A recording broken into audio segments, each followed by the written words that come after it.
Hey there, YouTube. Welcome to Wake Up with Michael. My name, my name is Michael, and I'm going to start putting up a series of videos on here. Whether you believe in astrology or not, I'm a Virgo, like Virgo, Pisces. So everything has to be perfect. I have to do everything perfect, and I realized that the videos that I want to put up here, they're just going to be what I've learned after years and years of talking with people. So my street cred. For 15 years now, I have run an LLC. It's called MCB Happier. Get it? My name is Michael Christopher Bryan, MCB Happier. And I've had over at this point like 15,000 hours of talking with people for a long time. And I was asking myself, what is it? I was asking spirit, God, universe, whatever you want to call it, which is the point of the video today. I was asking about what I could talk about that would help with you. So I love YouTube because you can go long form on here. So I'm going to put in 15-minute videos, which I think is probably the limit in the beginning. I may go longer if anybody likes it. And the question today is, what is spirituality? The question today sounds like we're in school. That's why I never call myself a teacher because, I had high school, it was terrible. So the question is, what is spirituality? And my experience has been I work with people that are in business. I work with people that are some celebrities. I work with people who are like executives inside machine learning and inside real estate. I've worked with a lot of people inside finance. I've worked with a lot of people inside internet security. I've worked with a lot of people that are trying to figure out how to be a spiritual being and aware being in business and in life, because in many things in life, we're not meeting with people who are spiritual. So what does spiritual mean? So this is my understanding from years and years of having to really figure out how to explain this to people, because I've had a very conflicted relationship with God, with the universe. And the great thing about, I just had lunch, and of course now it's like, the great thing about this is the key point of any therapy, the key point of any true mentoring or coaching that's going to help you, the key point of it is, how do you find emotional balance? An emotional equilibrium is an inside job, and the truth of the matter is, and here's the bottom line, I try to explain this as simply as I can. The only reason that we are feeling massive emotional discord in our lives is because we don't realize that we're addicted to the mind's thoughts. And so I've said this a million times, but when it hits, and it's a really weird idea. But right now, what I hear from everyone, and what I'm about to say, I'm not going to contradict this, it's true, that the world's on fire right now, that things are terrible, that people are fighting, people aren't getting along. This is very true. I can't deny that. At the same time, there's a perspective that we can choose if we want to have a spiritual life. And that perspective in a spiritual life says, how is this happening for us? Now, many people will say it's not happening for us. It's happening to us. It's a terrible thing. We're going through terrible things. We're having a hard time. And if the predominant things that we're looking at in our life make me, oh, that's interesting, Freudian slip, make us feel an intense level of discord, then I can guarantee you the primary reason that we don't see it as beneficial or happening for us, or the very famed and spiritual talk positive aspects of it, is because we're listening to the mind, which is focused on the shit. So the mind, our mind, we're not the mind. That's a really weird thing. So if you just can be intrigued, okay, I don't want to feel like crap anymore. I don't want to feel like I'm at the mercy of what's happening in the news. I don't want to feel so conflicted, so angry, so frustrated, so apathetic, so helpless. I don't want to feel those things anymore. So if you're not feeling great emotionally, the primary cause is not the things that are happening in the world, which are in many ways horrific, awful, terrible. I'm not going to contradict that. I'd be a schmuck if I did. Why would I say that? However, there's a perspective about them that the mind has that is always the worst case scenario, or always the worst case problem. And until we understand that we are addicted to the mind's perspective, and we want to be re-addicted or newly addicted to what the universe's perspective, what our spirit guides. I'm always kind of mixed on that because I'm not a psychic or clairvoyant, even though I can sense things with a lot of people. I'm just very observational. Until we want to become addicted to the perspective of this life, from the essence of us, the true self, from God, from universe, whatever you want to call it, until we hurt enough and we decide I'm done with this hurting, I want to try to see it from that perspective, then we're going to continually listen to the mind's ranting and ravings about its perspective and its opinion about things in the world, and we're going to be stuck in this view forever. So in order to find emotional balance, the key word, and as I learn more about YouTube and how to put stuff on here, the key word is ding, ding, ding. It's awareness. So, by the way, my hands are huge. You ever notice this? There's gigantic hands coming at you. And I have good hands. I like my hands.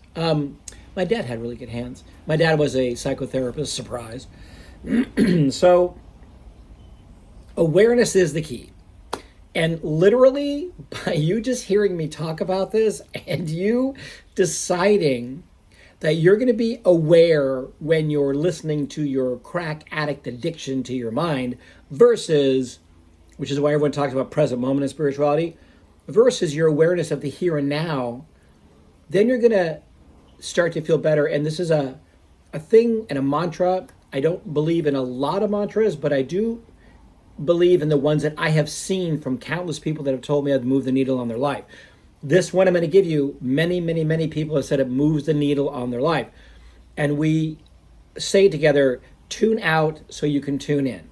So spirituality is tuning out of the world and the mind's perspective of the world and tuning in. Does that mean that you negate asking how you can help when there's so many problems in the world? Of course not. That's just stupid. That's not real spirituality to me. Spirituality is saying when I tune in and I listen to my instinct and my gut and I take a look at that situation or this thing happening in the world that my mind's already made an opinion about a decision, which is worst case scenario, and I tune in and ask, how can I look at that first from the foundation? How is that happening for all of us? And we're talking worst case scenario. I mean, a book recently I worked in with this guy, Viktor Frankl, Man's Search for Meaning, right? This book is about a man that went through an unspeakable experience. He went through Auschwitz, Dachau. I mean, you know, when I was a teenager struggling deeply, deeply with my depression, suicidal, I was wildly obsessed with the Holocaust, wildly obsessed with Auschwitz. The movie that I couldn't really get out of my head when I saw it was Sophie's Choice, which is about a woman who survives Auschwitz after this horrible, horrific moment where she had to decide which of her children she was going to keep and which she was going to give to the Nazis. It's an unspeakable thing. It's impossible to process that. But I've always been very interested when I was younger about the dark aspects because my childhood and my past was so traumatic and so violent, sexually, physically, that it started off my life with this draw towards dark aspects.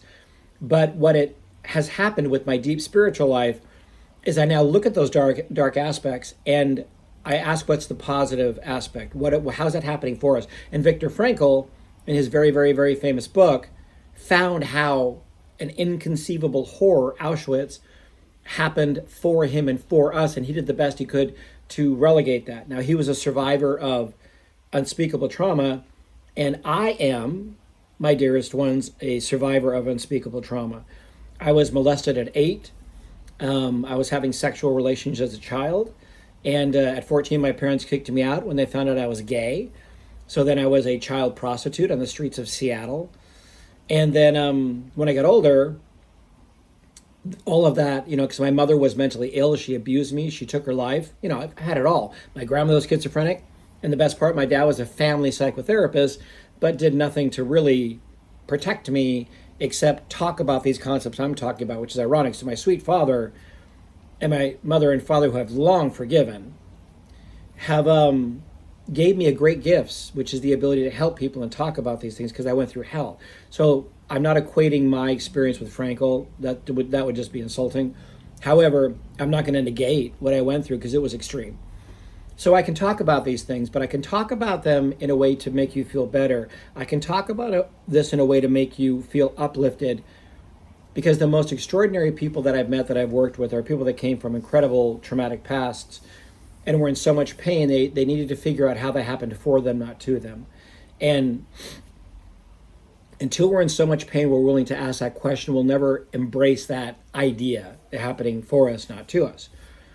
So awareness is the key. So if you're looking for emotional balance, and my hand, I'm gesticulating like crazy. One part of me is Italian, I think. No, I'm Irish and Scottish through and through. A little bit of British thrown in there for good measure. I'm more Scottish. I love Scottish. Scottish are big, loud. I'm big and loud in many ways. Sometimes in this work I get weirdly serious. It is serious, but also everything's funny. To quote Joan Rivers, she's right. Everything's funny. And if anyone knows, she knows after what she went through. Look at her life. It's amazing that she made it as far as she did. Start to be open to this idea that if you just live your life asking yourself, can I be aware when I'm tapping into the addiction that we all have, which is the addiction to the mind's thoughts about ourselves and life?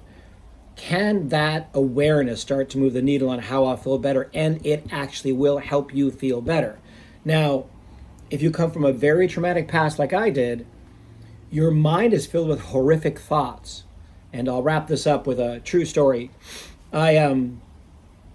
Recently, I'm a writer, and I'm an actor, and I'm a healer. I've been doing these things for a number of years. And I've always been a big movie guy. I love movies, love movies. And so I wrote a script recently that I'm very proud of and I liked, and I swear it came straight from the universe, from God. The idea was, I was like, oh my God, that's like amazing. And intuition comes very quietly. It's like this knowing, it's a neutral feeling, but the negation of that negative feelings always are loud and big, right? So I got notes on the script from a couple people, and there were a couple really like strong notes that came from perspectives of people that were very much in this mind-oriented view that the world's on fire, things are terrible, and that you have to go into the deep pain of trauma and talk about it. Otherwise, you don't earn the movie. And I was like, but that's not what this movie's about. This movie is an optimistic, positive, buoyant movie. And I like movies now, frankly. I spent years dark stuff. I really want to add to big blockbusters that have heart, great character, but are really entertaining and uplift us. That's my contribution to the world as an artist, as a writer. And this person, I can tell that's just not their thing, but I took that so to heart. So that night, and this is to be perfectly blunt, if there's anything I am, it's perfectly honest, was last night. I felt like crap because my mind was going, well, you don't have what it takes to be a writer. You're not going to be able to do this. You've never been a very good writer. I'm 61. And so all these vile thoughts that came in my head, this is what my mother taught me. This is what my childhood taught me.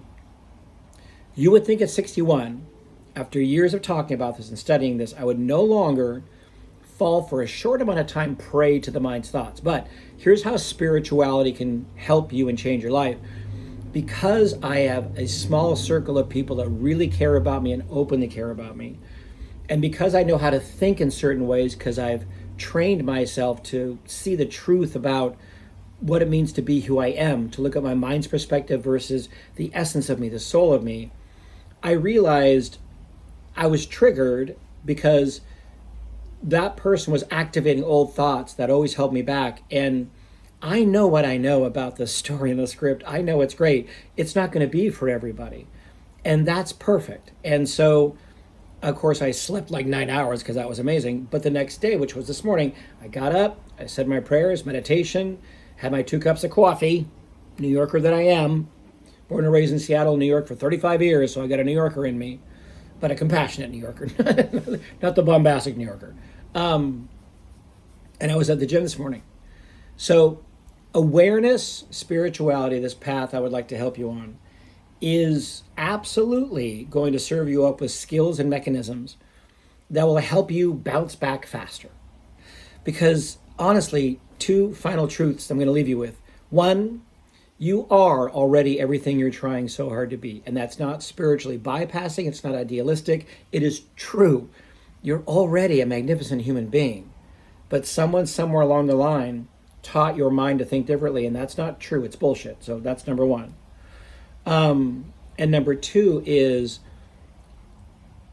to tune out to tune in is the beginning of you really understanding that you already have the answers. You don't need anyone to tell you.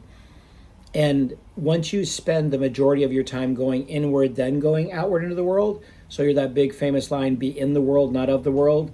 So be in the world as you, not of the world. So be in, not of. I hope that makes sense. Just stick with that. Be in the world, of the world. Then you will find more emotional purchase, and you'll feel much more calm in life. I swear. I'm glad you're here. I hope this helps.